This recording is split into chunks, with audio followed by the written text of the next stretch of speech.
Most city-based Australians, in fact Australians in most towns, now understand that good coffee is an essential part of life. But it took a former AFL footballer to convince Americans of the same thing, as Steph Nash reports. In America, as in Australia, coffee is a big thing, a daily ritual. The problem historically is that it's never been very good. Filter coffee. That changed a bit with the franchises Starbucks and Dunkin' Donuts. But as any Aussie who's walked the streets of New York knows, it's not the same as the latte, macchiato and espresso drinking culture of Australia. It took an Australian, Nick Stone, to spot an opportunity. Well, it's just a monster. 330 million people. It's an economy that's driven through consumption. It doesn't actually export many things. It's just the internal consumption. And this is where you can build retail brands and scale, particularly in New York City. His business, Bluestone Lane, is a franchise that rivals the big chains. Nick Stone is a former footballer. He played for Hawthorn and St Kilda. He studied business, became an investment banker, and followed his now wife, Alexandra, to America. Americans love trying new things. They are early adapters. They love technology. They're not afraid of things failing. April Palmer-Lee is the Chief Executive of the American Chamber of Commerce in Australia. She has noticed a shift in Australia's global ambitions, pivoting away from China as its central market to America. There's a lot of interest in the United States, more than I've seen in the past 7 years that I've been in this job. I think that's a combination of the Washington consensus coming up around economic security and prosperity being linked. The ease of access with the E3 visa, a 2-year visa for Australian professionals, their spouses and families, makes the US an easy starting point for budding entrepreneurs. And since COVID, the barriers to entry are getting easier. There's less red tape than there used to be. Paths have been cleared. We were seeing a lot of companies that would normally take 18 months or 2 years to get through the processes that they needed to get up and running. Really compressing that to 4 or 5 months. That's not to say that the journey of starting a business in the US is going to be easy. After opening his third coffee shop in New York's West Village, Stone could see there was potential to franchise Bluestone Lane. It grew fast. At one point, Bluestone had 52 locations, with a reported value of around $50 million US. When COVID struck, all that came crumbling down. We were over-indexed on small coffee shops, which were primarily amenity-based, so in the bottom of office towers, typically bigger than 1 million square feet or more than 100,000 square feet, big office towers. That business obviously disappeared quite quickly. Stone kept only 12 of his coffee shops after the US lockdowns. 700 employees were let go. To keep the business moving, Bluestone partnered with Uber Eats so that COVID-affected customers could still buy food and drinks. To this day, it remains a key revenue base for the business. We were able to move delivery from 5% to over 65%.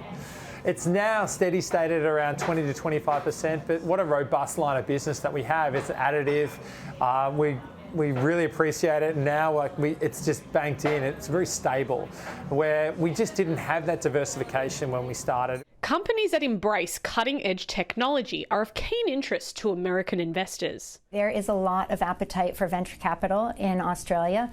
The US market in some areas is saturated, so investors are looking overseas.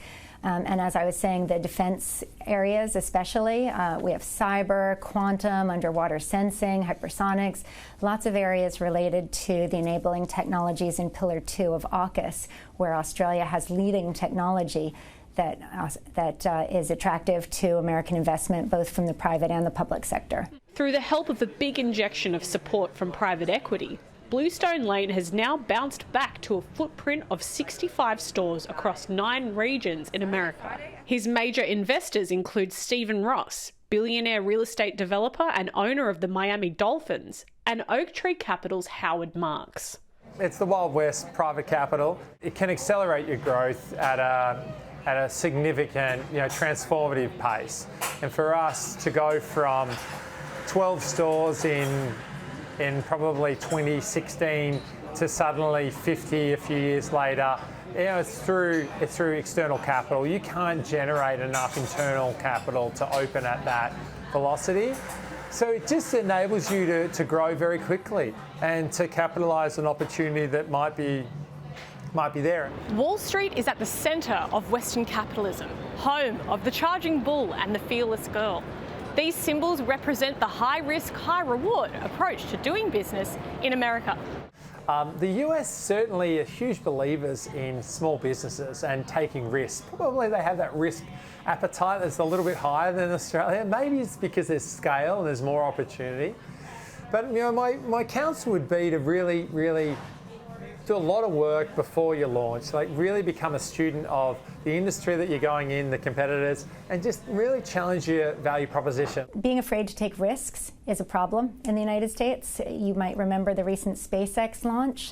The Americans had that all over the television, and they were clapping and cheering. And people in Australia here were saying to me, oh, that didn't go as planned, it blew up. But the Americans saw that it went further than it had before, that nobody had done something like this before, and they very much saw it as a step in a process towards achieving what they want to achieve. Well, that's one more way we know isn't going to work. Let's move on to the next. So I'd really encourage Australians to change their mindset and take calculated risks and then talk about what they've learned. Nobody wants to invest in you if it's your first rodeo. They want to know that you've had a few failures along the way and you know what you're doing, so that it's safe money when they're working with you. In other words, like Nick Stone, you never quite know the strength of your business until it has been stress tested in difficult times. Distress is when you want to enter the market. Things are probably going to be a little bit cheaper.